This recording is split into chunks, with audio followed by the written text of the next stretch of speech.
Well, this is weird. We're going to try some new things here on Glenn Clark Radio. Still Chris Eric to start the show. Thank you, Chris. Still going to do a lot of the same stuff, like Griffin not having updated the thing for me to put up on the board behind me. Lots of things will remain the same about Glenn Clark Radio. But not everything will remain the same. Sorry, I thought, But that will be scrapped. We made the final decision. We will scrap the board at the start of football season. It will be replaced by a different visual. I'm still working on exactly what that will be, but it will be football adjacent. We will continue to do this until the start of football season, keep up appearances, and whatnot. Hi, it's Glenn Clark Radio. It is a Monday edition of the program. We are starting a little bit later than we've started in the past. That's purposeful. Sometimes that happens because, we come in here and the machines don't work. Or we didn't work. Whatever it was. This time it's purposeful. So we'll take just a minute and talk about it. I've told you guys a few times, we are going to be shifting to a 1-hour version of the show. There's lots of different reasons for that, but none more significant than we still find that the podcast version of the show drives the larger audience than the live version of the show. When I started this, I envisioned it being like radio. People could pop in, pop out as they chose. We just haven't had that in practicality. In practicality, the most significant audience for the show at large is the podcast version. And overwhelmingly, you work in the podcast world, they tell you you don't want to go longer than an hour. So that's what we're going to do. Now, this week, we are experimenting. I don't know what we're going to do next week. But at some point, this will be what the show will be. The idea is we want to do the show better. Now, I know what you're thinking. How could that be possible? That's what I was thinking when you proposed this. I mean, how do you improve upon perfection? Remember, very small staff. There's me, there's Griffin, there's my 8-year-old son. Sam's here today. That's what we've got. And we lost him to Roblox. So fair. It's just back to us. So there is, maybe there'll be another intern at some point. Who knows? We'll find out. But it's a small staff. So we are limited in what we can do. I mean, we do have help from some here at Pressbox, but not on a day-to-day basis. So we're going to do our best to up the quality and the ante on the program, pack more into a shorter amount of time. And instead of getting me droning on about topics, as you might already think that I'm doing about this one, we're going to try to do more content during the course of the show. My son has no respect for the fact that we're trying to improve the show. I reminded him 5 minutes ago, hey, show's about to start, got to lock it up, and he's trying to talk to me from the other room. It's the way it goes, man. Why would I get more respect here than I get at home? Why would that be the case? So that's the deal. That's what's happening. And we will be tinkering with it this week. And we want feedback. We want to know what you think. We know that John from Little Rock doesn't like it. We understand that. And considering he's like the majority of our audience, his opinion does matter. But he's not the only one. So please, as we continue to improve the show, consider letting your friends know. Say, hey, remember that show that you said, I don't have time for a 2-hour? We're doing a 1-hour version, at least for now, and at some point again in the future.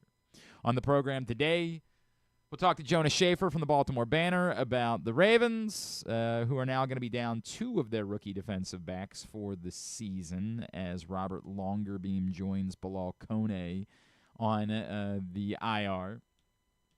Also, we will chat with our friend Tom Davis, Baltimore broadcast legend. Tom joined Adam Jones and Joe Orsulak as this year's class of the Baltimore Orioles Hall of Fame. Was happy for Tom. It was awesome to see the celebration of him. And as often has been pointed out about Tom Davis, whatever he is as a broadcaster, and he was obviously a legendary broadcaster in our community, an even better person and a true gentleman.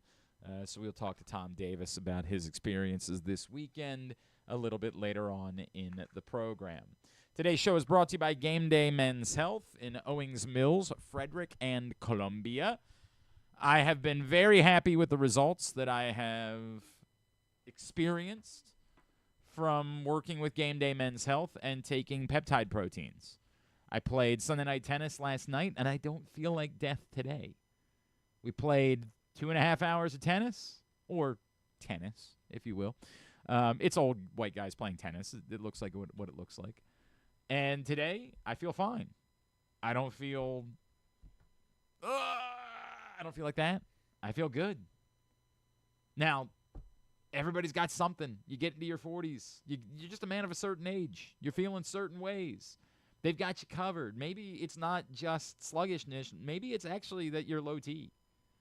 They'll give you a complimentary testosterone test. Maybe you're dealing with symptoms that you're worried might be like erectile dysfunction. That happens.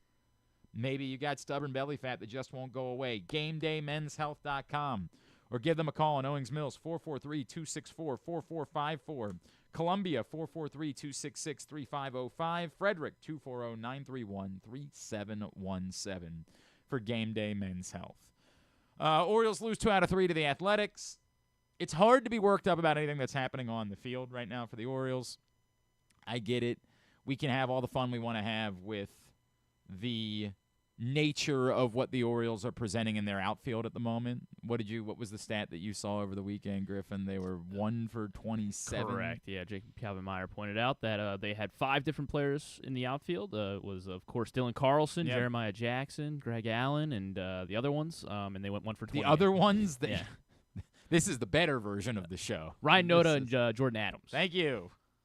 I didn't know that we wanted to keep Yeah, mentioning we want to names. we want to lock it up. Now, I don't want 20 names, but when it's 5, I feel like we can do that. Well, I mean, I'm just trying to. Hopefully, we can. We're not going gonna to do the memory of these. Tidbit is definitely going to be changing. There's no doubt about that. We got to change that. I had a good 20. Yeah, we're we're not. 20-man We ain't answer. we ain't doing any more of those. Those are Who were dead. the last 20 Orioles to hit home run? Hit a left-handed Orioles that hit a home run off of left-handed pitching. Nope. We shall not be doing that. Look, we can have fun with that. We know the story. I got a tweet from somebody yesterday that I thought was a fair question, and I'm trying to remember who it was, and I apologize. It was, our friend Randy Morgan, who was our ombudsman, of course, on Project Game Day. Randy Morgan tweeted and said, is there a reason they can't just be honest about waiting to call players up? Would they get fined by the league or something if they openly admitted it? As we all know, we've talked about it the last couple weeks. When are we going to see Dylan Beavers? When are we going to see Samuel Basayo? By the way, some Dylan Beavers news as well. As for the first time ever, Baseball America now sees Dylan Beavers as being a top 100 prospect.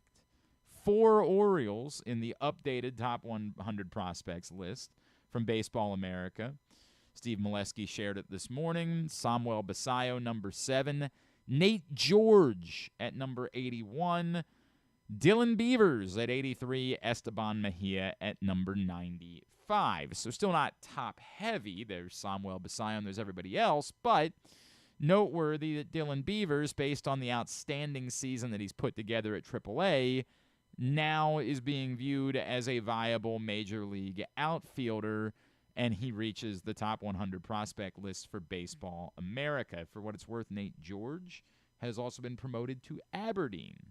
So Nate George gets the bump. I believe Michael Ferret, who was a recent guest of the program, was promoted to Chesapeake. And I want to say there was another pitcher. Trey Gibson was promoted from AA to AAA over the weekend. Now, that doesn't change anything about the reality of the product that you're putting on the field. But the question that was asked by Randy Morgan is, why can't they just be honest? And there's a lot of things that I wish that they would talk about. But somebody would say, why can't, when all the fan base is talking about why isn't Dylan Beavers here, why couldn't Mike Elias just go in front of a podium and say, guys, he's going to be here. We just have to wait another week. Fair question. And I don't think there's one particular answer. I think it's sort of an honor among thieves type of deal. It's less about service time these days and more about, the performance enhancement program. not enhancement. What is it? Performance. PPI, performance, player performance? Incentive. Incentive. Yeah. I didn't mean enhancement. That's drugs. I meant incentive. Oh, okay. Jeez. Performance incentive program. And trying to retain rookie status in case Dylan Beavers ends up in the Rookie of the Year conversation next year. That's the reason. That's it. That's the answer. Now, part of it might also be that in their hearts of hearts, Mike Elias says, hey, we also think that Dylan Beavers isn't completely ready. We just get he's better than the guys that were running out there. And I know, with all due respect to the great Greg Allen, I do think Dylan Beavers is probably a better option even today. But I understand. They don't want to project as he's completely ready. He's perfect. They still want to make it seem like these guys have room to grow and improve because they do. I also think that the Players Association, and it's their fault, they negotiated this, the Players Association would probably use it as ammunition if the team started openly saying, we're not putting our best players on the rosters. So those are the reasons. We all know what the truth is, but those are the reasons. Will it be that come Friday, they're both here? I don't know. It might be the following week. It might be that they say, look, we still want to see more of Samuel Basayo catch. And so we're going to let him catch. And that's just the way it's going to go. We'll find out. But in the meantime, I get it. It's laughable watching this collection of baseball players play in the outfield. And it's very frustrating. The only actual baseball thing to me from the weekend would be the thing that happened yesterday in the 9th inning. And I don't even really care about the Keegan Aiken of it. We'll get them in a second. We do 3 up and 3 down. It's the part, I think someone tweeted that like Gunnar Henderson since June 1st has the highest win probability added of anyone in the American League. I think I saw that over the weekend, which sounds neat.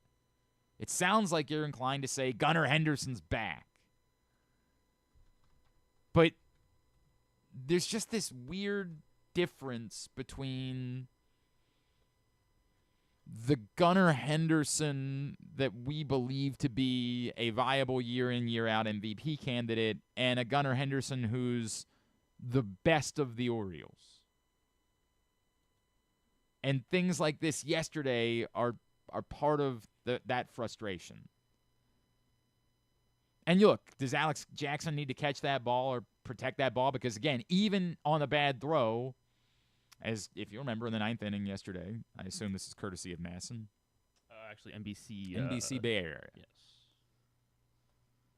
As you'll see, obviously, MacGyver himself smashes a double, ties the game. Lawrence Butler, pinch runner, coming around third, but he's barely around third as Gunnar Henderson gets the ball. And at this point, really, even if he just lobs the ball to home plate, the likelihood is they've got an out.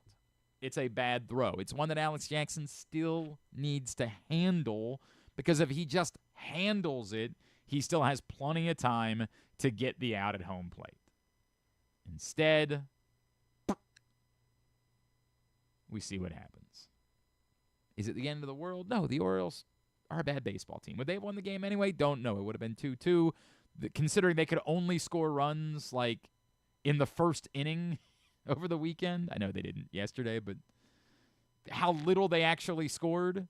I don't know that they were ever scoring another run. As we remember, the Orioles haven't had a walk-off win since I'm pretty sure Joe Biden was president at home. It's the only way to have a walk-off win. So, redundancy. I don't know. But it's the Gunnar Henderson of it. He's not supposed to be the one that's in the middle of these things. And that's what makes it so frustrating. All right, before we talk some Ravens, you want to do a quick version of 3 Up and 3 Down? Of course. I'm already off schedule on the first day of the new show.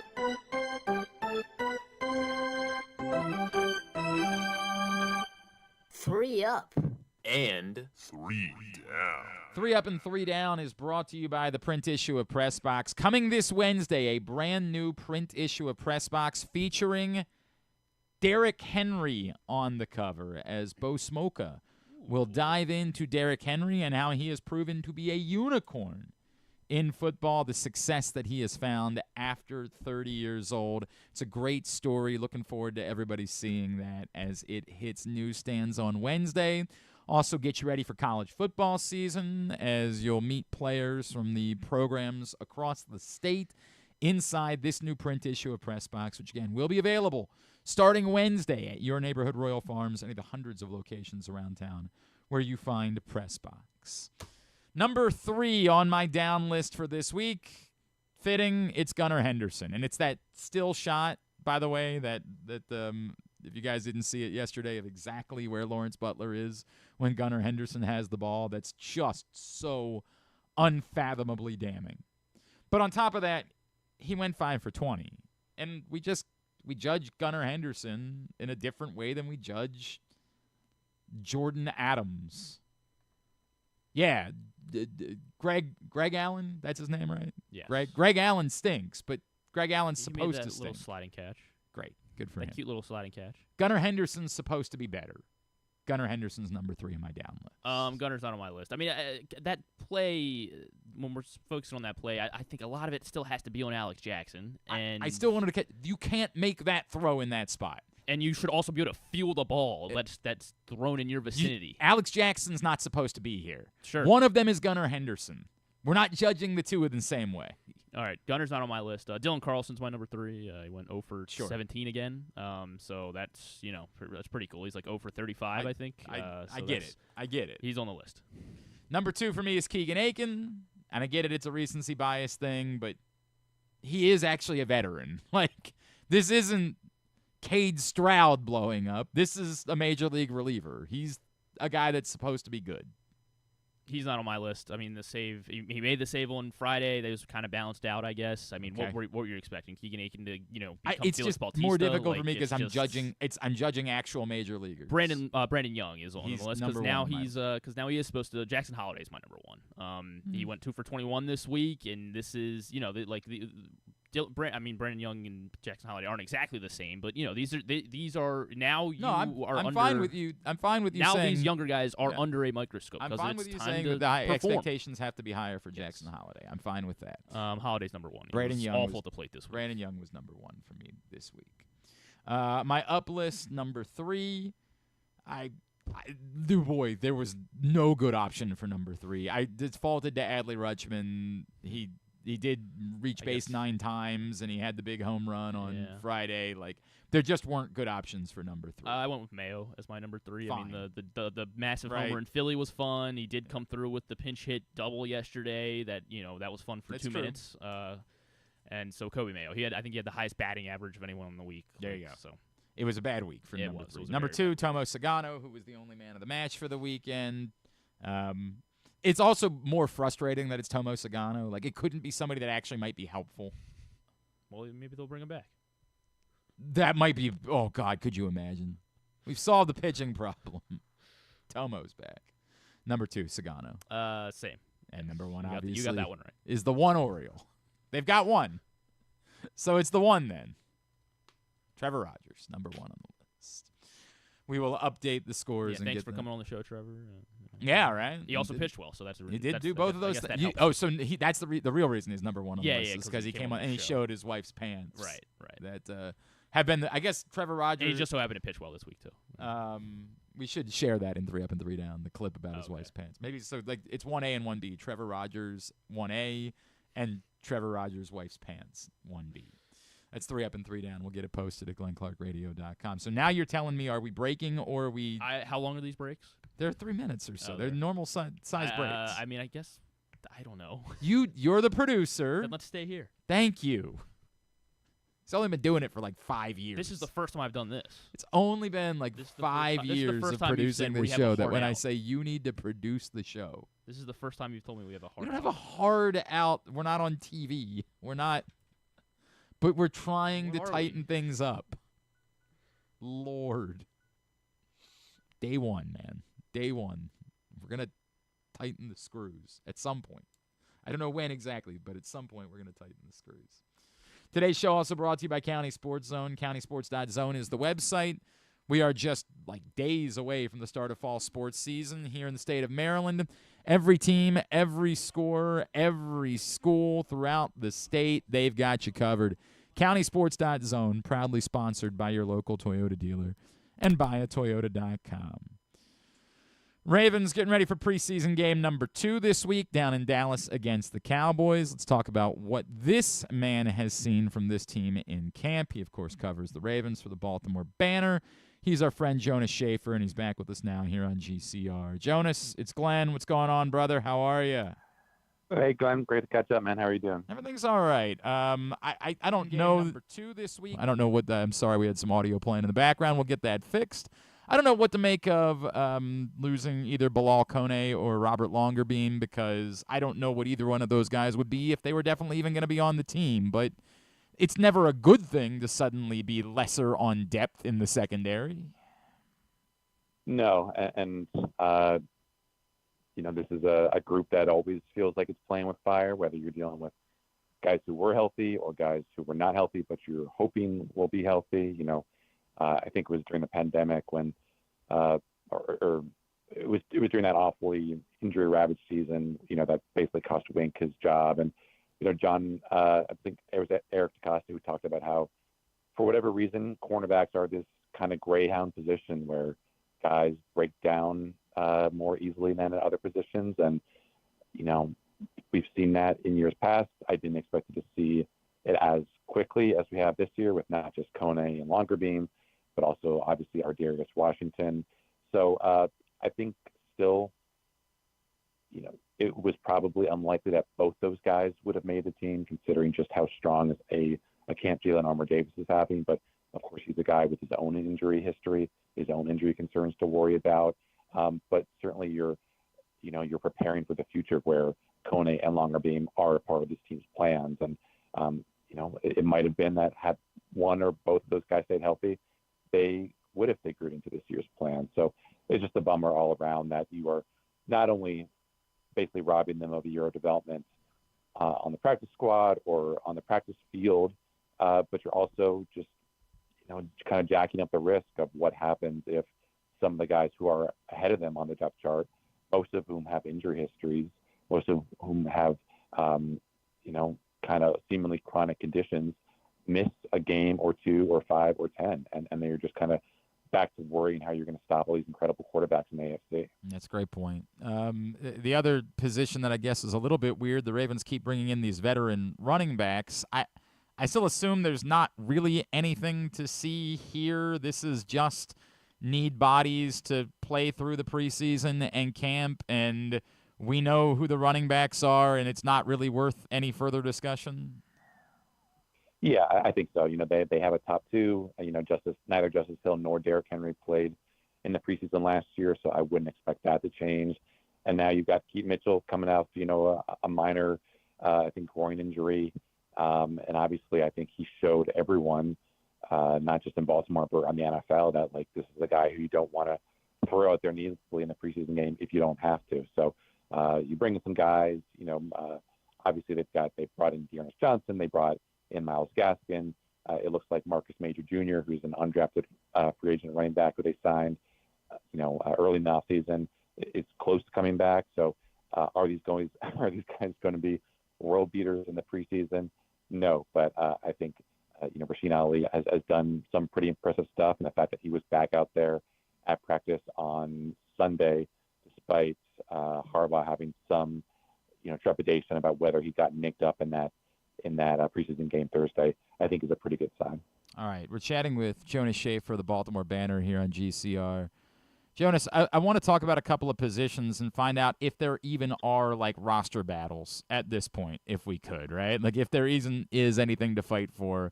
And I'm going to start at wide receiver, and obviously it's a combination of wide receiver and returner. At this point, do we just know who the group is? We know, obviously, who the top 3 are. We know Tylan Wallace is in the conversation. I can't fathom Tez Walker not being on the team. And so with Jonte Wester looking like he's going to nail down that role in the return game, is it those 6 guys, there's nothing to fight for? it's just going to be, does everybody stay healthy between now and the start of the season? Yeah, I think you nailed it. I think it would really take a catastrophic performance as a special teamer for LeJohntay Westbrook to lose that job. He's had an up and down camp as a receiver. He's had a kind of worrying case of the drops the past couple of days. And early in camp, he wasn't all that productive just in terms of earning targets. But, I think he said, and I think John Harbaugh would probably acknowledge that the Ravens drafted him first and foremost as a returner. And we all saw why on Thursday, just that electric ability that he has. Now, of course, if he goes out these next two games and he muffs a punt in one and he fumbles a punt on return in the other, then you probably are back to wondering exactly what the Ravens are going to do about that position. And maybe that does open the door for someone like Dayton Wade or Anthony Miller to get the job. But I think based on what I've seen just in practice, and certainly now with the incredible highlight reel touchdown that Western delivered, he's pretty far ahead of those guys in terms of just where they stack up on the depth chart. I want to go to the secondary, because with both Bilal Kone and Robert Longerbeam now out, I know that Ruben Lowry has become the very exciting name that everybody keeps bringing up, how he pops during practices. Is there a path for Ruben Lowry to potentially make the roster at this point?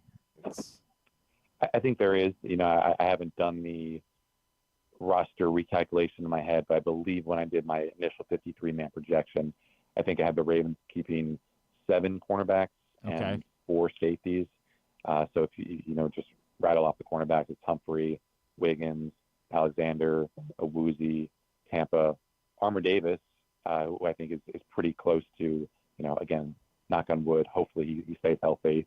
But if you are still of the mind that they will keep 7 cornerbacks, and obviously this spate of injuries would probably lead you to err on the side of caution and keep more cornerbacks than fewer cornerbacks, even if that maybe costs you, again, there's so much interplay with like this in the edge rusher position. Like, are you going to keep 6 cornerbacks so that you can keep David Ojabo as your 6th outside linebacker? I guess we'll know more after these next 2 games, but I think it seems pretty clear right now that based on what we've seen in camp and in practice and in preseason, that if there would be a 7th, it probably would be Lowry, because of just what he can give you, not only on defense if you need him in a pinch, but perhaps in special teams as well. At edge rush, I don't know that there was a world in which the Ravens really would just let David Ojabo go. That's just not something they like to do with that type of asset, but it certainly had to be in the conversation. Clearly, that was a good moment for him on Thursday. Do we kind of slam the door shut on a world where David Ajabo's not on the roster to start the season, and what kind of fight is there at that position? I still think it's very much up for grabs. Okay. I think the Ravens historically in recent years have kept just the 5 outside linebackers. And, listen, if you are David Ojabo, I think it's probably too late right now to just do a complete reshuffling of him as a player, but he wasn't, as far as I could tell, super involved with the special teams. And if you are going to be a guy who's like the last man on that totem pole, then you've got to figure out a way to get involved and, weaponize some of that athleticism that made you a first-round talent, second-round pick a few years ago. That hasn't really clicked for him. Maybe he's trying, but it just hasn't, sunk in for him. So it's going to be interesting. I mean, I think that based on the growth that we've seen from Adisa in the past week or so, and obviously Mike Green doesn't have to worry about what his role will be on game day. Like the top 5 is pretty dang secure. So now you're just wondering about how Eric DeCosta feels about cutting this guy who would be, a second-round pick. The Ravens are typically very, very cautious and reluctant about parting with their day 1 and day 2 picks unless they absolutely have to. But such are the pitfalls of having a team as talented. There's going to be someone, even if the injuries continue to mount, someone who they really, really like, who they're not going to be able to keep. I always felt that, like, if they got to that point, they would find someone who was willing to give them something for David Ojabo, right? Just almost to save face. I mean, it certainly wasn't going to be a second-round pick, but just to kind of save face a little bit, that I kind of felt like that might be where you call in a favor, like with Mike McDonald or something, and say, "Hey, man, you really like this guy, right?" And try to pull something off if that ends up being the case. Right. The other area, I guess, is offensive line and how many of them they'll keep, and they've been pretty healthy. I guess they would knock on wood to this point. What types of fights are there for roster spots along the O-line at this point? We as the media probably did do a good job of pressing John these last 2 days about the Daniel Faalele situation. I imagine that by the end of the week, we probably will ask him for just what his expectations are for Big Dan going into that second preseason game, because he was not good. You can't be getting bulldozed like that as a 380, 360 pound guy. Did I see that PFF graded him as a 0 for a pass rusher on Thursday night? Yeah, and not to get too far in the weeds, but obviously him having I think like 6 pass block snaps does not do him any favors as far as sample size. And I think they also credited him with a pressure on like the kind of naked bootleg where the edge rusher read that it was going to be a naked bootleg, so he kind of avoided Faalele. He was pulling from right to left, and I don't know if that's Daniel's fault for not being able to see that this guy had sniffed it out and not having the foot speed to kind of break from his arc and extend a hand and knock this guy off his path, so he wouldn't have as clear a path as Cooper Rush or Devin Leary, whoever it was. But certainly one of the drawbacks of Daniel is that he is just not especially mobile in the open field, and so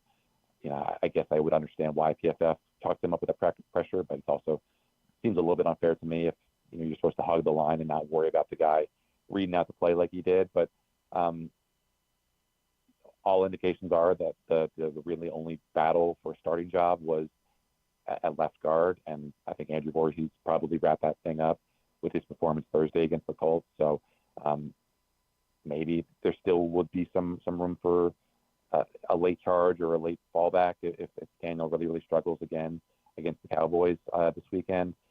Certainly the Ravens could always look to bring in a free agent lineman, but it feels like a little bit late in the process here. So I think probably the biggest bit of intrigue is just whether someone like Corey Bullock, former Terp, is going to be the guy who leapfrogs like a Garrett Dellinger at the end of the roster for a spot, considering he's the guy who played pretty well at center, but also obviously has that experience with being able to play guard in the pinch as well.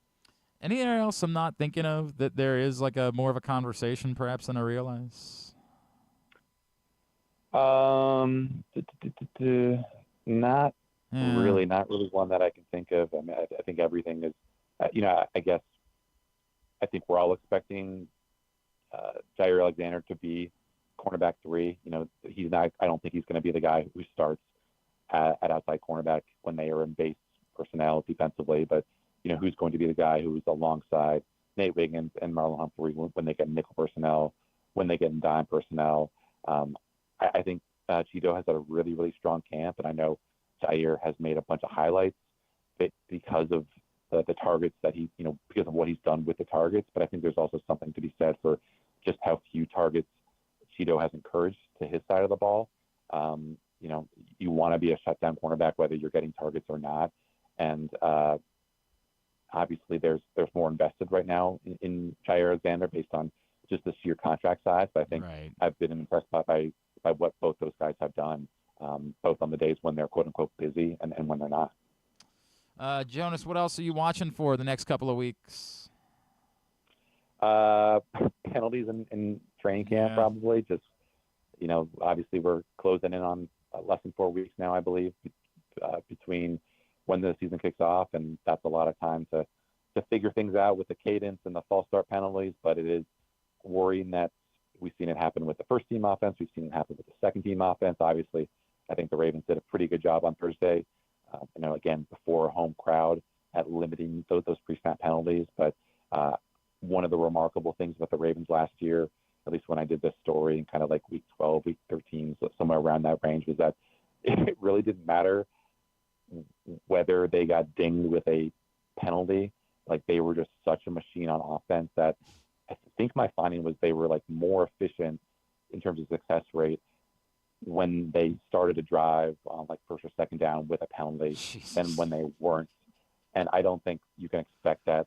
I don't think it's a reason to expect that to carry over in 2025. You will get hit by the regression monster at some point. So they've got to nip that in the bud.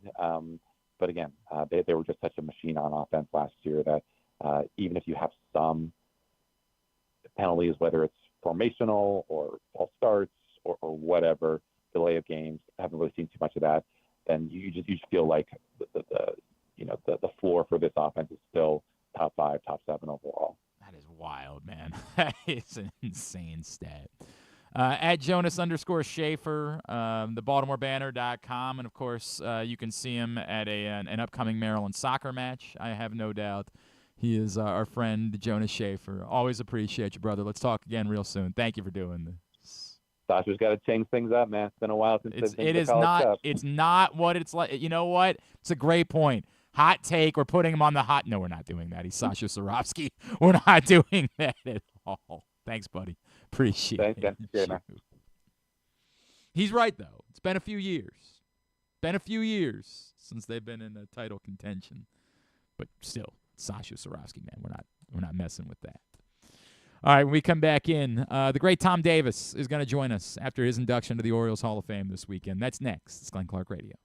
For fans of the Costas Inn, and who isn't, I have some great news. Now there's a second location to go along with 4100 North Point Boulevard. This one is at the Timonium OTB. This is Stan the Fan, and I have been a fan of the Costas Inn and Triantafalo's family for going on 30 years. They're open for lunch and dinner, same great Costas feel, same great menu and quality food you've been enjoying for well over 50 years. The exact address on your GPS is 2200 York Road, and their phone number at the new location is 667-406-1970. If you're new to the Costas experience, get ready for a real treat. All wrapped up in a new spacious dining room in Timonium at the OTB. If you want steamed crabs, you have them, and the full menu at 4100 North Point Boulevard. The number for reservations there at Costas, 410-477-1975. This August, give your game day an upgrade at Live Casino. Enter to win an ultimate football package. We're giving away over $50,000 in game-changing prizes on Friday, August 29th. Earn entries daily for your chance to score a 100-inch TV, a state-of-the-art soundbar, and so much more. Don't sit on the sidelines. Make your play at Live Casino at Erndale Mills. Must be 21. Please play responsibly. For help, visit mdgamblinghelp.org or call 1-800-GAMBLER. Gambling can be a fun and entertaining experience, but there are risks involved. If you're planning on betting on the game at the casino or on your phone or computer, know your limit, stay within it. Set a budget and a time to stop. Remember, gambling isn't a financial solution, and it doesn't mix well with alcohol or drugs. Know the risks and have a plan before you begin gambling. For free and confidential services, call 1-800-GAMBLER 24/7 or go to helpmygamblingproblem.org. The latest edition of Press Box is available now. On the cover, we celebrate the first ever Baltimore basketball player to reach the Naismith Hall of Fame as we talk to those who knew Carmelo Anthony best about how his Baltimore upbringing shaped his legendary career. Also inside, Bo Smolka profiles Ravens second-round pick Mike Green and find our annual summer travel section with information on some of the best sporting events and activities in Maryland that your family can check out all summer long. Press Box is available for free at over 500 locations throughout the region, including 60 Royal Farm stores. Or you can read the entire issue online at PressBoxOnline.com, where you can also find great betting advice and the best daily coverage of the Orioles, Ravens, and Terps. Feeling sluggish, unfocused, or not like yourself? It could be low testosterone. At Game Day Men's Health, we specialize in testosterone replacement therapy to help men boost energy, improve mood, and regain confidence. Our treatments, including testosterone cypionate, are safe, natural, and tailored to fit your lifestyle with weekly injections or pellet therapy. Get started today with a free testosterone test and feel the difference. GameDayMen'sHealth.com. Game Day Men's Health, where men reclaim their game. Contrary to what some people believe, I actually like this guy when he sleeps. Glenn Clark, talking sports. All right, back in here on GCR. Later on today, Stan the Fan Charles, Ross Grimsley, Luke Jackson. They're going to be talking baseball with you at 5 o'clock. The realities for the Orioles. hopes of seeing Samuel Basayo and Dylan Beavers perhaps in the next week. They will be discussing those things. 5 o'clock today, facebook.com/PressBoxSports. If you miss it live, you can check it out. youtube.com/PressBoxOnline or PressBoxOnline.com/video. As always, Stan's shows are brought to you by the Costas Inn and the all-new Costas Inn, now open at the Grandstand in Timonium. Make sure you go check them out there. Great weekend. Obviously, the baseball results weren't so great, but the Hall of Fame celebrations were wonderful. And truth is, I wish that, I'd spent more time around this guy in my career. We were briefly together when I started at ESPN Radio 1300 in 2006. He was there. I actually kind of grew up listening to him because my parents were devout Rouse and Company listeners, and I was a fan and singing the Frog song on Friday mornings and the whole thing. You, of course, know him from all of his years with HTS. And, of course, Masson as well. And it's a pleasure to call him an Orioles Hall of Famer and welcome Tom Davis into the program this morning. Tom, it's Glenn. It's great to chat with you, my friend. Congratulations to you, and thank you for taking the time for us. Oh, Glenn, it's a real pleasure, but I thank you for that nice introduction. That was very kind of you. Tom, I legitimately, I have said it before that because I was such a devout listener, I kind of grew up wanting to be you. Truth be told, geez, that's really nice. I kind of grew up wanting to have people make fun of me and say that I bought my underwear at C-Mart. Like, I wanted all of that. That's true. You know what? I'll be honest with you. The jacket that I had on Saturday night and actually worked for the lunch was from C-Mart. That's true. You got an exclusive there. That's awesome. Tom, can you put into words? I know the joy that you felt and you shared in so many conversations after finding out that you were getting in. I could sense just how real that was for you as someone who's from here, who, never played a baseball game, but became so intrinsic to what it was the Orioles were doing. Can you describe what this weekend was like for you? Well, first off, let me just say this to start off. I did play Little League 1 year. Okay, fair. Sorry. Don't want to be disrespectful. No, I'm kidding around with you. But when I first got the call, and this is like March the 3rd of this year from Bill Stetka, I actually thought it was like an early April Fool's joke. I had no idea that anybody would ever consider me for this honor, or I'd even think that I would. I just was totally shocked. I mean, I really was. But the weekend turned out marvelous. I mean, it really did. I mean, I got a chance to express myself. The one thing when we did the luncheon, I just wanted to make sure that I thanked the people that helped me along the way, as many as I possibly could, because you don't do this job by yourself. I mean, there's too many people, as you well know, in the business you're in. You got to have people that help you, believe in you, and give you a chance. And that's what I wanted to express on Friday. And then they told us we only had about 90 seconds or to 3 minutes to talk on Saturday evening, and I just wanted to stress the fact that I'd like bring up Chuck Thompson's name, and Vince Bagley, and for that matter Rex Barney, Barney at the ballpark, and Vince with Channel 11, and Chuck with all the Orioles and Colts games. I mean, they taught me so much and were so kind to me, and I asked them a lot of questions as to why they did things.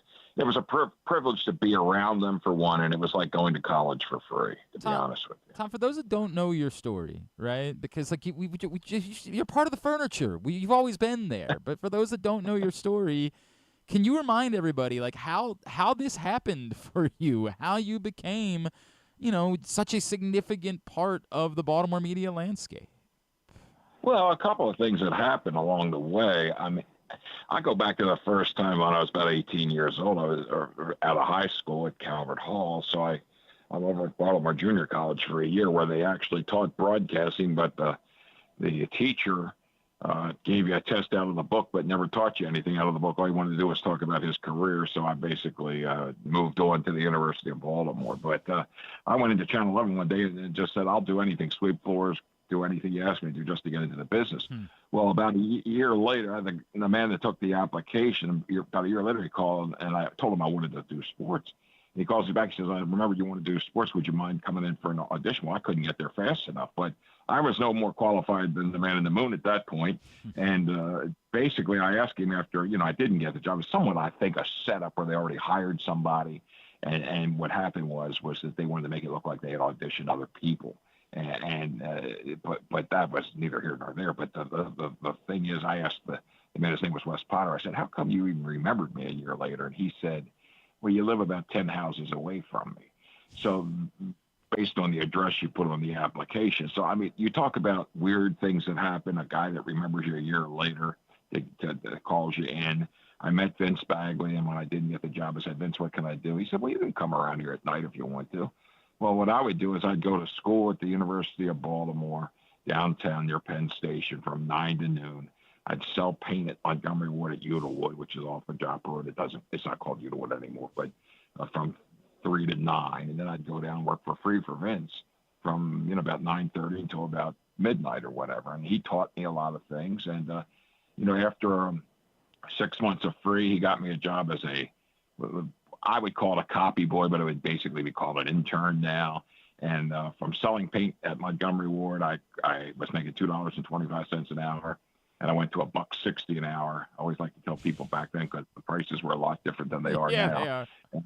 And $1.60 an hour, and they wouldn't let you work for more than 30 hours a week. But I was still living at home with my parents, and my mother would leave a sandwich in the refrigerator at night for us, for me, when I came home, because I would just be going from one place to the other just to try to hustle. But that basically, and then 3 years later, or 2 years later, they gave me the weekend sports 72, 3 and 4. I did that, and Vince pushed to bring me in there, and then they sort of shoved me out the door by saying they wanted to get somebody to do news 3 days a week and fill in for sports, and I went over to WCBM. I was at WCBM from like 75 until about 86, and then I went. The Rousing Company thing started in 88 and lasted for 17 years till 2005. During that period of time, HTS started in 84. I was there for the 17 years of HTS.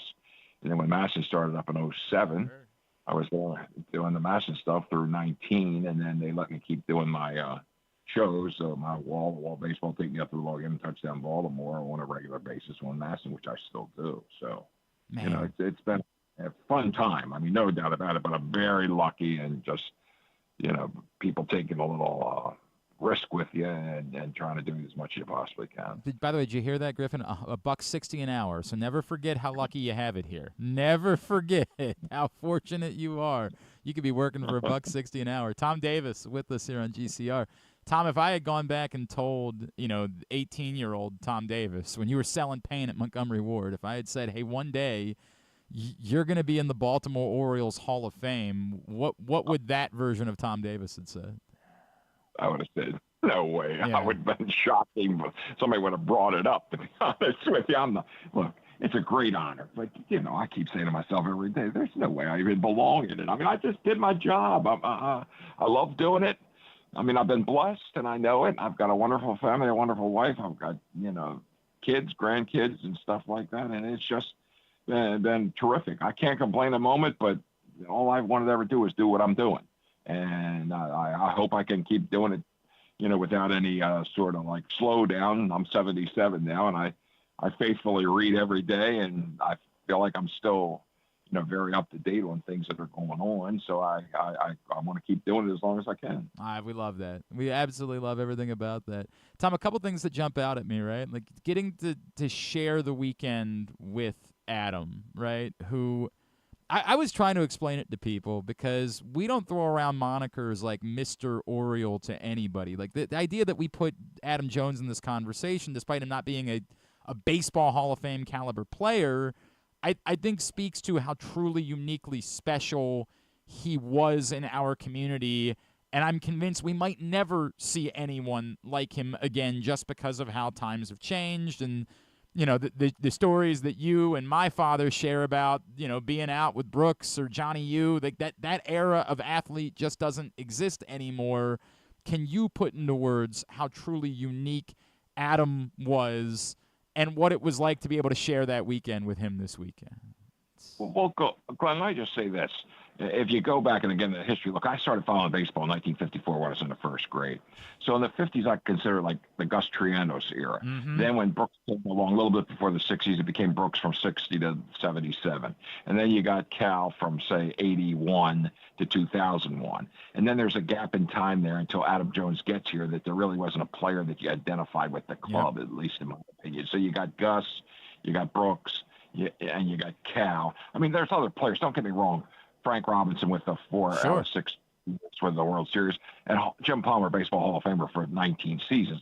I'm not trying to slight them, but I'm just saying from an everyday position player. And what Adam Jones did was not only take over center field, but he became, involved with the boys club of the area. He also was a person that was very instrumental in leading the club, took somewhat of a club leadership in the clubhouse and all. When they would ask him to be an interview on a post-game show, he would clown around like with Gary Thorne and Jim Palmer and like have some fun. I mean, he was more than just a baseball player. He was a real personality. And I'll tell you a little side story from the other day. I was trying to work for my wall-to-wall baseball show, which is he's been airing one there right now on Mass during the month. Anytime you see wall-to-wall baseball pop up, it'll be with Adam Jones for the month of August. But what happened was there was a period of time, like I think it was on the 22nd show, I was supposed to interview him, but I couldn't get my camera people. So my camera people were out of town Monday, Tuesday, and Wednesday.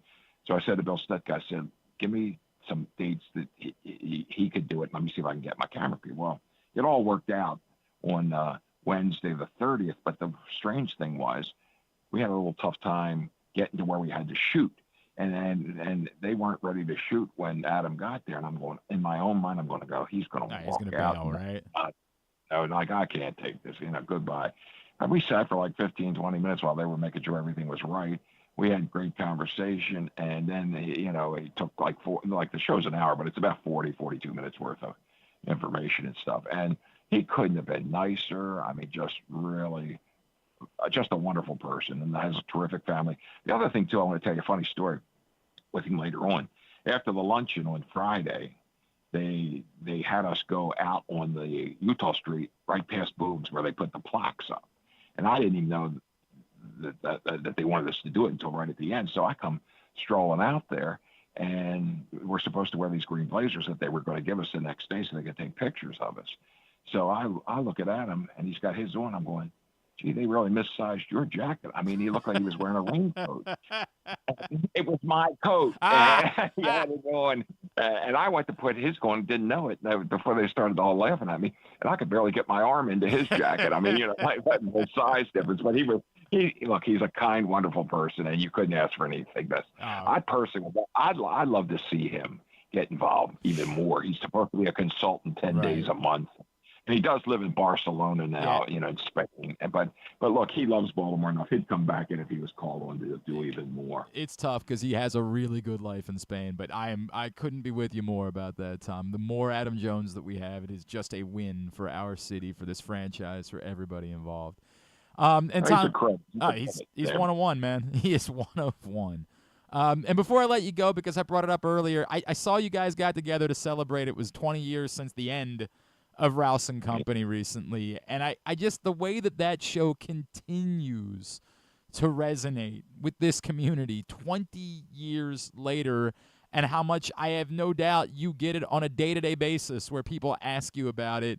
How do you describe to something like my producer has no idea. He couldn't tell you. He was 2 years old when the show went off the air. Right. And that's the weird thing about life, in other words, like our period of time versus today's youth, which is fine. I mean, like I can remember things back to the Orioles' first year, but I mean, people look at you like, they don't even remember what year that they started here in Baltimore. But the thing about Steve Rouse is that I said this at the luncheon, he's probably the most talented person I ever worked with. And from the standpoint that he had to do it 5 days a week for 5 hours a day and create what they were creating with Mike Thomas and Maynard and Linda Sherman. And I just was sort of basically a laugh track and do sports updates for him. And I mean, I started laughing at some of his stuff, and then it became like a thing where, they liked it from that standpoint. In other words, like when I first started out with it was just, excuse me, doing little sports updates, and then I started laughing at some of his material without me being in there. And then he says, "Come on in and join us," like that. But it was a wonderful period of time. A lot of people enjoyed it going to work. And to be honest with you, I hate to say this, but the age factor plays into why it's been on for 20 years. Sure. They want the youth. The youth today, they get their music on their phones.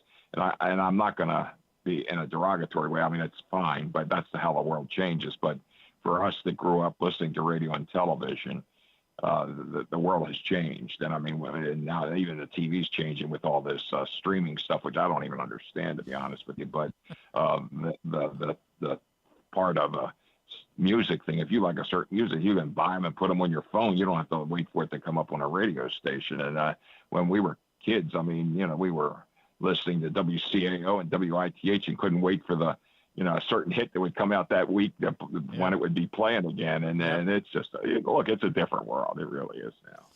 Tom Davis, it was awesome to see you celebrated this weekend, and it's so truly deserved.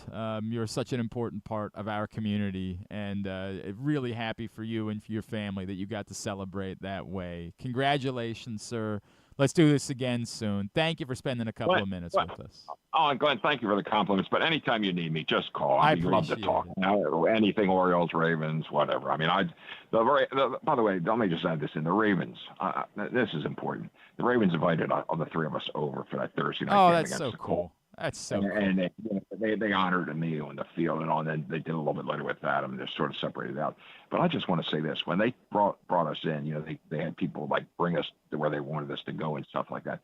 I could not believe how many people work to get that game accomplished. I'm talking about people that make the food, have in charge of the soft drinks, the work pallets, the concessionaires, the security.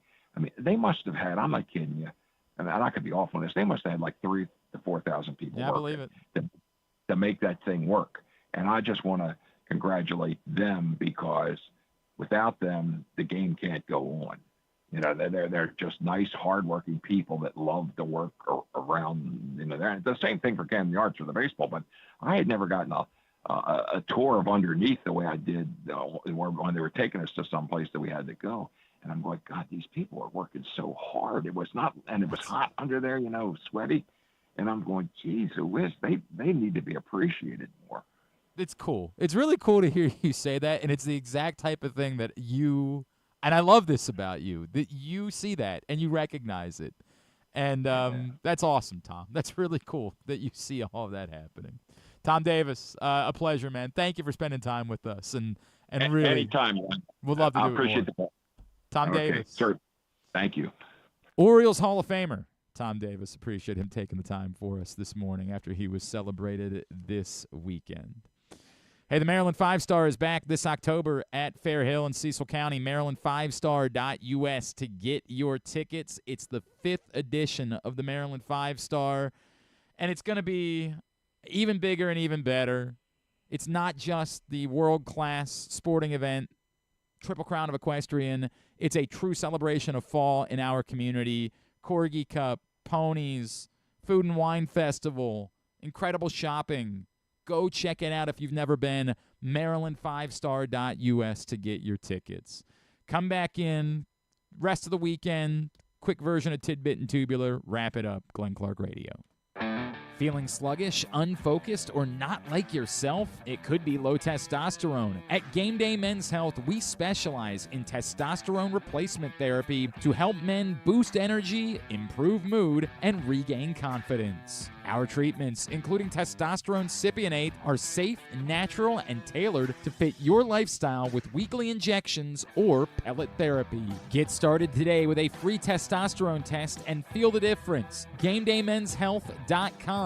Game Day Men's Health, where men reclaim their game. For fans of the Costas Inn, and who isn't, I have some great news. Now there's a second location to go along with 4100 North Point Boulevard. This one is at the Timonium OTB. This is Stan the Fan, and I have been a fan of the Costas Inn and Triantafalo's family for going on 30 years. They're open for lunch and dinner, same great Costas feel, same great menu and quality food you've been enjoying for well over 50 years. The exact address on your GPS is 2200 York Road, and their phone number at the new location is 667-406-1975. 1975. If you're new to the Costas experience, get ready for a real treat. All wrapped up in a new spacious dining room in Timonium at the OTB. If you want steamed crabs, you have them, and the full menu at 4100 North Point Boulevard. The number for reservations there at Costas, 410-477-1975.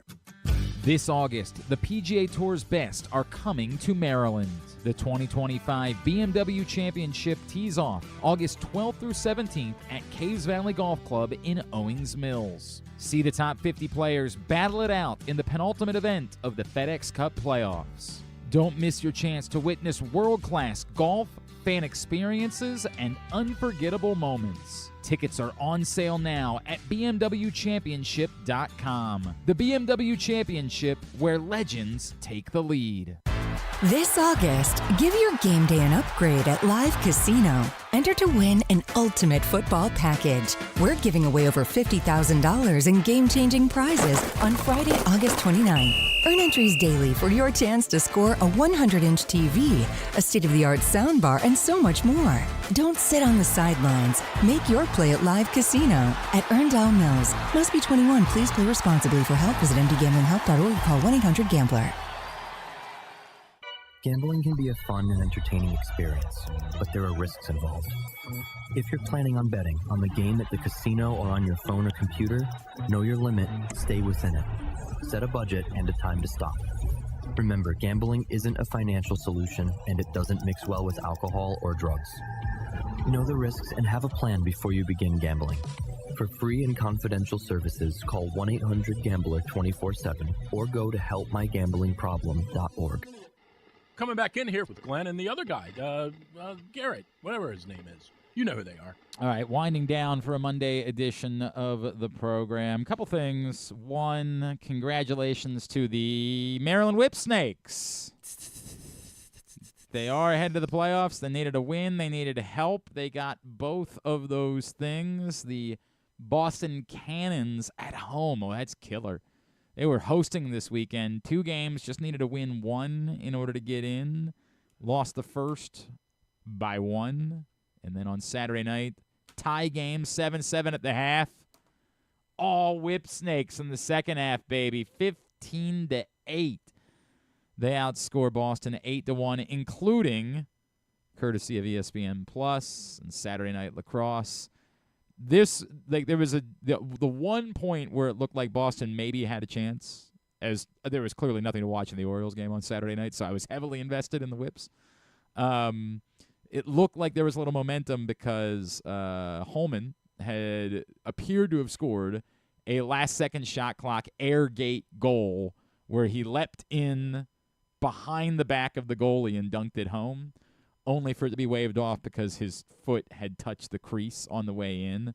So what was this huge gas goal turned into be nothing, and then on the other side, Brad Smith falling down to the turf from his buttocks, scores, and that was about that as the Whipsnakes defeat Boston. If they had lost, they were going to get the number 1 pick in the draft.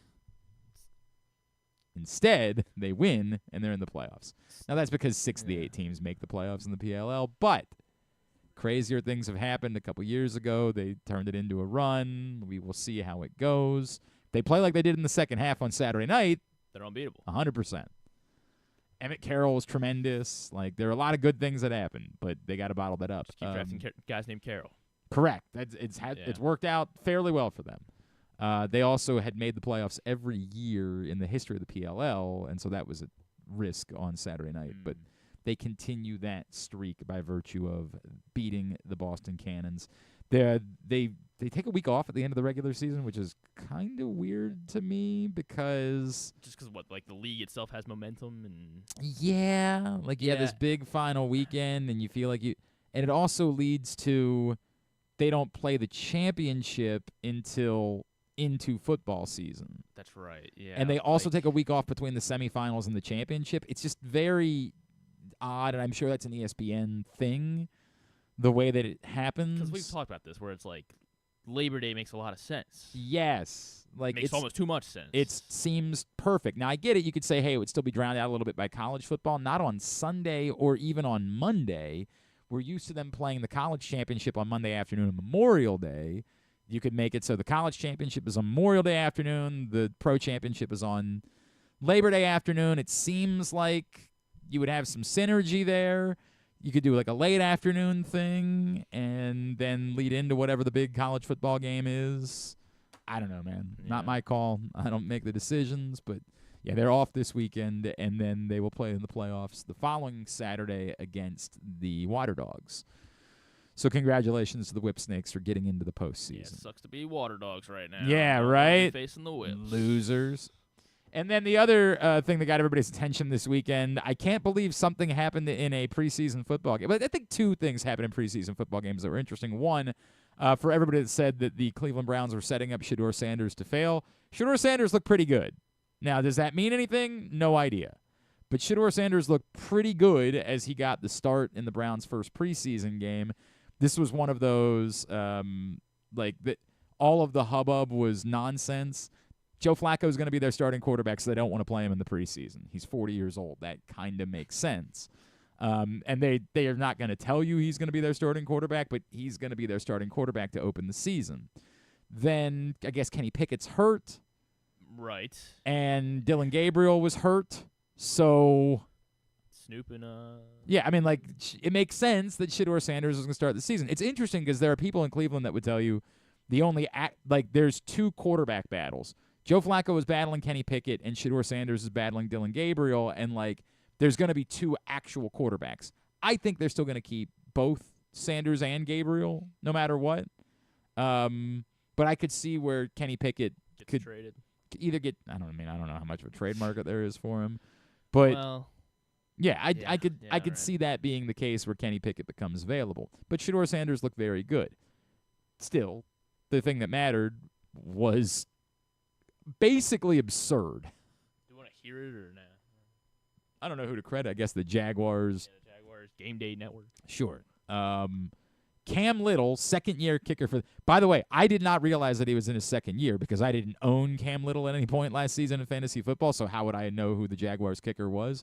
Because at first I thought, was this guy a rookie? And if he was, how did the Ravens screw this up? But he's the second-year kicker. Cam Little, right before the half, trots out to try a long field goal. Decent. A really long field goal.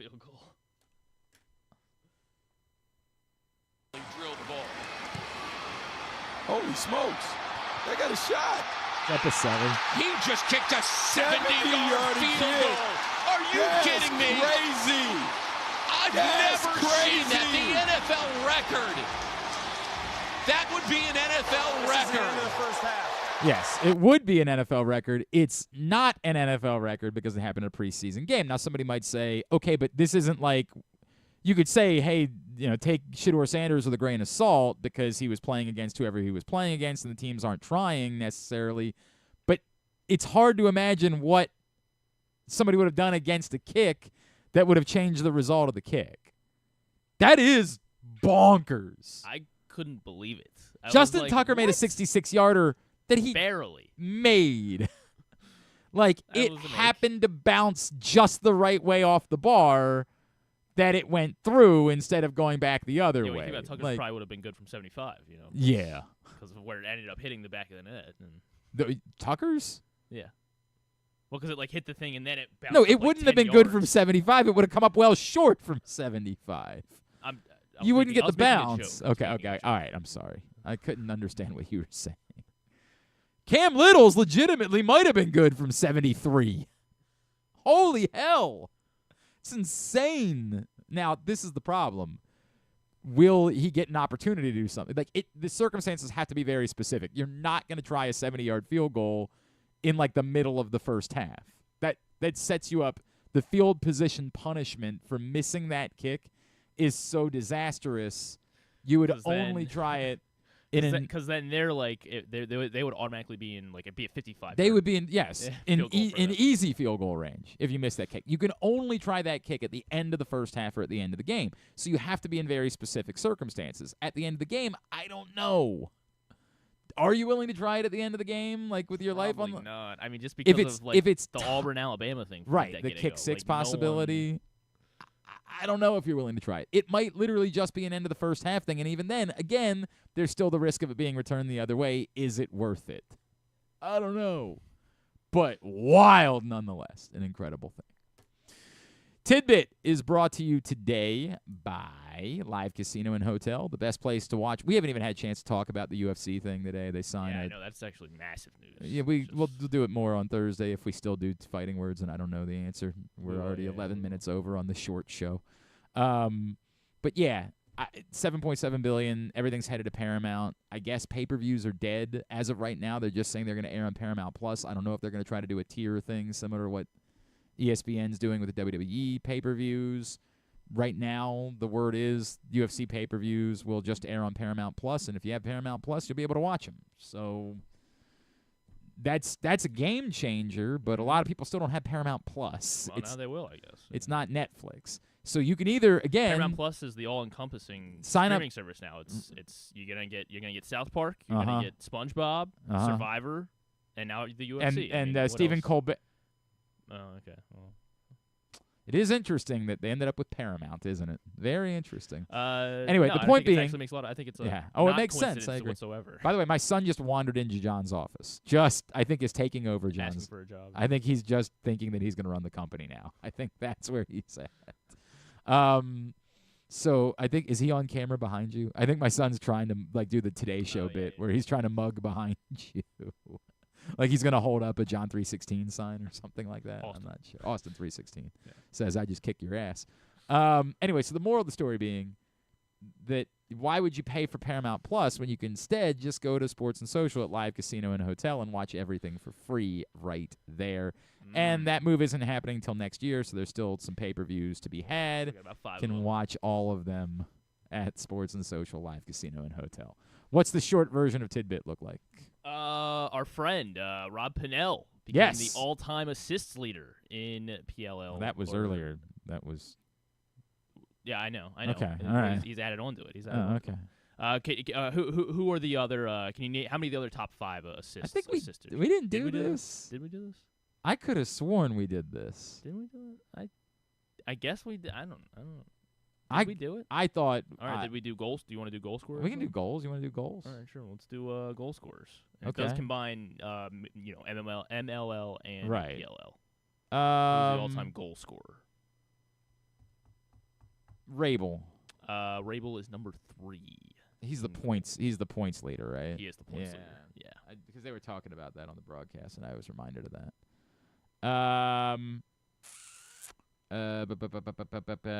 John Grant. John Grant, yes, Okay. is number 1. 393 total goals for John Grant. Walters. Walters is not in. He's 8th in Eighth. goals. I might not get it. The guy that I did that list of the top Baltimore athletes, and the one guy that I in hindsight should have figured out how to get on was Brendan Mundorf. Mundorf is 6th. Although we could have extended it to 6 anyway because No, there's we 6 don't- guys we with 300 can't goals. we can't do I guess this. it's already too long. We can't do this. All right, who is it? Marcus Holman. Oh damn! I should have gotten Number Marcus 2. Holman. Number 2. That Grant, sucks. Holman, Rabel, and then Rob Pinnell is number 4. 327 goals, and number 5 is Kieran McArdle. McArdle. All right. Very good. Let's get tubular.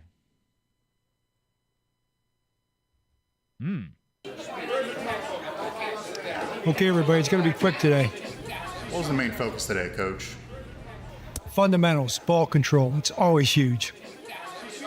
Any early thoughts on the competition this year? Well, look, this is the best of the best players in the world. It's going to be an amazing tournament. Tournament? Yeah, the BMW Championship at Caves Valley. What are you guys talking about? All they ever ask me about is football. So the new version of Tubular will be that we're not going to go over every little baseball game or college. We're not doing that. Instead, we're just going to feature a couple things. Terrible day for that to start because there is very little. Cincinnati Open going on in tennis. I know Arina Sabalenka and Raducanu is a pretty good one a little bit later on Tennis Channel. Taylor Fritz, Lorenzo Sonego is a decent one. So a couple of decent matches out in Cincinnati. Alex Mickelson playing Holger Rune right now. That's going on. No Orioles, no major events. There is an E60 that's going to air tonight about this being the 20th anniversary of the kind of bounce back from Hurricane Katrina, and it does look a little bit compelling. Here's the trailer for the E60 that's airing tonight. 20 years ago, Hurricane Katrina destroyed New Orleans. People woke up to rising floodwaters. But in the darkest moments, our culture gave us hope. This is a story of a city you cannot drown.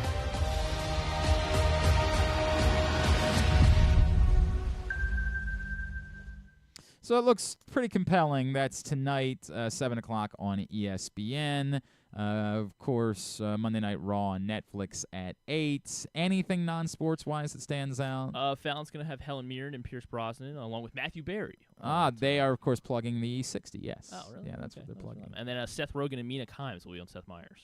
They are plugging the Cincinnati Open. There you go. Big tennis fans. Yeah, Okay. big tennis fans. Very good. Interesting. Didn't know that. Very good. Seth Rogen, at least. Everything else you can find at glennclarkradio.com. Thanks today to Tom Davis. Thanks to Jonas Shaffer. We'll get that up in the greatest hits section of the Say His Name and He Appears. I believe in Joe Hendry. All right, we got it. Yeah, I guess maybe because they're in town this week, I'll let it keep going. But then we got to change that up too. We gotta change it up. There's nothing better. But I understand. I Tomorrow, thought you said you want to make the show better, and you're trying to get rid of the one thing. Tomorrow that was good on the program, Mike Sando is going to join will us. Got his new quarterback tiers. Lamar Jackson for the first time ever in Tier 1 of Mike Sando's quarterback tiers piece at The Athletic. Is that it? Yeah. Stuff and things.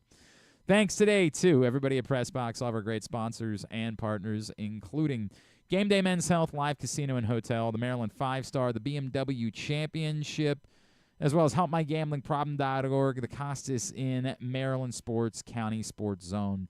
Thanks to Griffin at Griffin_Bass. Follow us, Twitter, Instagram, and TikTok at Glenn Clark Radio. Have a great Monday evening. Duke sucks.